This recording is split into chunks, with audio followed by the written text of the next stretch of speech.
الأسري والزمان أراهنا له إهداء رب اشرح لي صدري ويسر لي أمري واحلل عقدة من لساني يفقه قولي masu girma na yi mana gaisuwa irin ta addinin musulunci na cewa assalamu alaikum wa rahmatullahi wa barakatuh.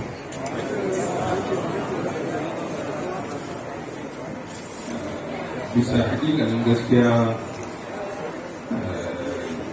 abin da zan ɗan faɗa ba wani da yawa ba ne, shi dama manufar ma gaskiya wannan taron kamar ni na fahimci ba ma jawabai dama aka tsara za a yi ba. An tsara ne za a yi walima ta godiya ga Allah subhanahu wa ta'ala dangane da ni'ima wacce ya yi mana, wato wannan ni'ima ta haɗuwa wuri guda bayan ɗan wato rashin fahimtar juna da ya faru, to sai aka shirya za a yi ita wannan walima. To sai ban kaddara cewa wasu jawabai za a yi ba, kawai za a zo ne wato ainihin a ga juna, a rungumi juna, ko ba haka ba, soyayyenmu da jamkon soyayyenmu ya karu. Na ɗauka kawai haka za a yi, musamman ma da yake abin ya yi kama da abin da ya faru a lokacin manzo sallallahu alaihi wa alihi wa sallam. Shigen irin wannan ya taɓa faruwa, kuma irin matakin da manzo ya ɗauka shine yanzu malam zazzaki shi ma ya ɗauka. To kaga ya kamata a ce irin abin da ya faru tsakankanin sahabbai a lokacin shine kuma ya faru a nan. To gaskiya ne abin da kawai na kaddara za a yi kenan. To sai yanzu kuma dama shi an ce iya masaulai ne, ba na jin kuma duk yanzu nake kallo duk masaulai ne, sai dai da yake wasu masaulai ne a gidajen su, ko ya san a halakar gidajen su da majalisar gidajen su, sai dai irin wannan masauliya. To kaga sai mawdu'in kamar ya canza, yanzu muna magana ne wato ainihin da tarin yan uwa, ba masaulai kawai ba. Shi irin wannan abin da ya faru shine wadda Malam Yusuf ya fara ambatawa tsakanin Ausu da Hazraj, cewa wanda suratul Ali Imran ta kawo, inda Allah ta'ala yake cewa wa atasimu bi hablillahi jami'an wa la tafarraqu. Yawanci mun fi jin ana karanta kan wannan farkon ayar, amma kamar ana gutsurowa daga ayar ne wadda Allah ta'ala yake cewa wa atasimu bi hablillahi jami'an wa la tafarraqu. Ku yi rubu da igiyar Allah gaba ɗayan ku, ko kuma gaba ɗayanta, wa la tafarraqu, kada ku rarraba. Wa atasimu, ku yi rubu, kaga fi'ili ne amri, umarni ake bayarwa. To wannan umarnin wada iri ne, mustahabi ne umarnin ko wajibi ne? Wajibi ne. So kuma ya hau kan duk wani wanda takalifi ya hau kansa, cewa a yi riko da igiyar Allah kada a rarraba. Wace ce igiyar Allah? Musulunci, alƙur'ani, manzo sallallahu alaihi wa alihi wa sallam, alayen manzo sallallahu alaihi wa alihi wa sallam, sahibul asari wa zaman, ko kuwa murshidin da ka samu kanka a zamaninsa kuma a nahiyar da kake. Wa tasimu bi hablillahi jami'an wa la tafarraqu. Sai kuma Allah ta'ala ya ce wa dhkuru ni'matallahi alaikum. Ku tuna fa ni'imar da Allah ya muku, ku tuna, ku gode masa. Idh kuntum a'da'an, da can ku makiya ne, kuna kin juna, fa'allafa baina qulubikum, sai Allah ta'ala ya hada zukatanku. To kaga ashe idan kuka samu sabani, sai kuma Allah ya hada tsakanin zukatanku, to ashe kenan ni'ima ce gagaruma wadda Allah ta'ala yayi, wadda ta cancanci a gode wa Allah ta'ala. Wannan uzukuru nan, wazukuru da aka ce ma'ana a ambace ta ambato na godiya. To kaga ashe mun yi wannan walimar kamar mun tabbaka wannan aya ne ta alkur'ani mai tsarki, wato ainihin shine asalin makasudin ita wannan haɗuwar. Wannan al'amarin da ya faru ta sauka ne wannan ayar lokacin da Ausu da Hazraju bayan sun musulunta karkashin manzo sallallahu alaihi wa sallam, dukkaninsu musulmi ne, dukkaninsu muminai ne, dukkaninsu mataimaka manzon Allah ne sallallahu alaihi wa sallam.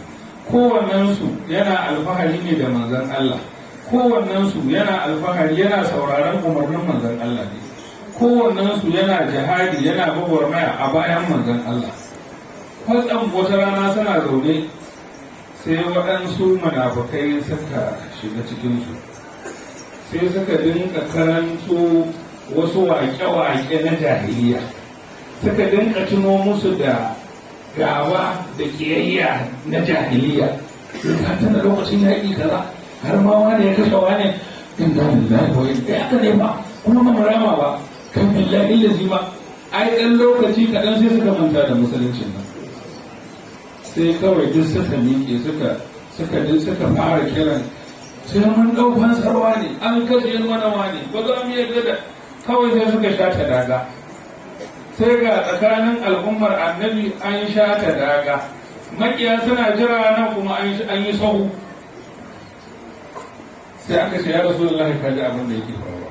Sai manzon Allah ya taso da saurinsa, yana zuwa sai ya shiga tsakankanin wannan safon da suka shata, yana cewa a da'awar jahiliya wa ana baina azhurikum, yanzu kuma irin abin jahiliya za ku koma na kin juna da faɗa da juna, ina raye ina cikin ku. Sai rinka dafa kafadinsu suna zaunawa, ina dafa kafadinsu suna zaunawa, yana dafa in yi zo nan sahun sai ya dafa kafada sai a zauna, ina sai ya dawo nan sahun sai ya dafa kafadinsu sai su zauna. Kafin ka ce gwagwado sun zauna sai kuma suka fashe da kuka. Sallu alaihi wa sallimu taslima. Wa ali Muhammad. Sai kuma suka zub da makaman suka taso suna rungumar juna. Dama ɗan uwan juna ne. Dama shaidan ne Allah ya tsine masa albarka ya shiga. To abincin da ya fara gaskiyar magana ya yi kama da abin da ya fara a nan. Wato ƙirƙirarriyar gaba ce a tsakankanin yan uwa. Amma mu ɗan uwan juna ne, uwa ɗaya uba ɗaya. Na taɓa gaya wani ɗan uwa, na ce ni fa ban yarda cewa wannan sabanin da yake tsakanin yan uwa gaba ba ce. Na ce wallahi ban yarda ba, ni zuciya ta ƙi da amince. A ce da gaske ne mu ne masoyan junan nan, mu ne almajiran Allama sai da zazzaki din nan, mu ne yan uwan junan nan, kuma yanzu lokaci guda wai mun juya mun zama abokan gaba. Na ce wallahi zuciya ta ƙi amincewa. To gashi kuma yau Allah ta'ala ya gaskata. Wato wannan abin da ya faru ba wani abu bane wanda ya faru a lokacin manzo sallallahu alaihi wa sallam, mu'jiza ce. Wannan yana nuna cewa manzon Allah shine zai gyara duk duniya, kuma haka ta faru. Wannan abun kuma da ya faru, wato ainihin wannan sulhun da Allama sai da Ibrahim ya zazzaki yayi, in dalla ala shay'in fa inna ma yadullu ala ashiya. Wato in ya nuna wani abu to akwai wasu abubuwa da yawa kuma da yake nunawa cewa sirrin al'amarin lamarin da sha'ani gyaran ita wannan al'ummar, gyara a wannan zamanin to yana hannun wanda ya sulhunta wannan al'ummar. Babu shakka wannan ina nuna wannan cewa da mutanen da al'ummar ƙasar nan za su gane, ko in ce al'ummar duniya, to babu shakka da sun gano cewa aje wato sirrin gyara, sirrin daidaitawa, sirrin sulhu yana hannun wa? Yana hannun Allama sai da Ibrahim al-Zazzaki. Muna faɗa muna nanatawa muna cewa labbaika ya al-Zazzaki.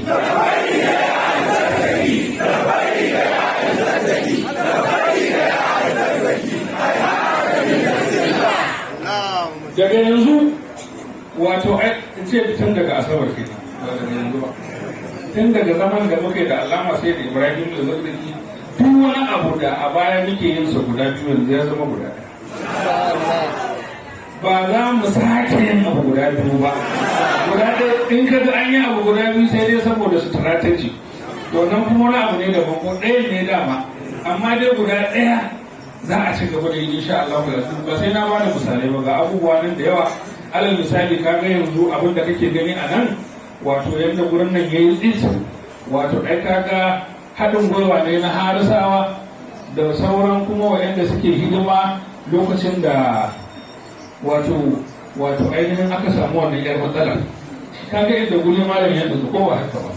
Saboda haka yanzu wannan misali ne kawai cewa wannan irin yadda kuka ga haka ɗin sauran ɓangarori ma gaba ɗaya to abu ɗaya za mu ci gaba da yi. Dama na faɗa a gaban Allama Sayyid Ibrahim Zazzaki bayan Alhaji Adamu ya yi magana, to na ɗan yi kalamai kalmomi kamar uku haka.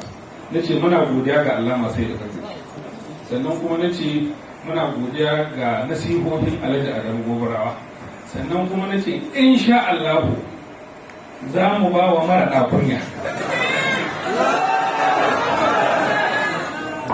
Sai malam ya sake nanatawa ya ce cewa muka yi a manta da abin da ya faru a yafi rujuna.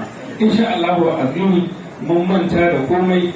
Ma'anar mantawa ba, ma'anar mantawar ba wai kawai ka ce na yafe ba amma zuciyar ka dai nuna kan shi ne ya taɓa mu.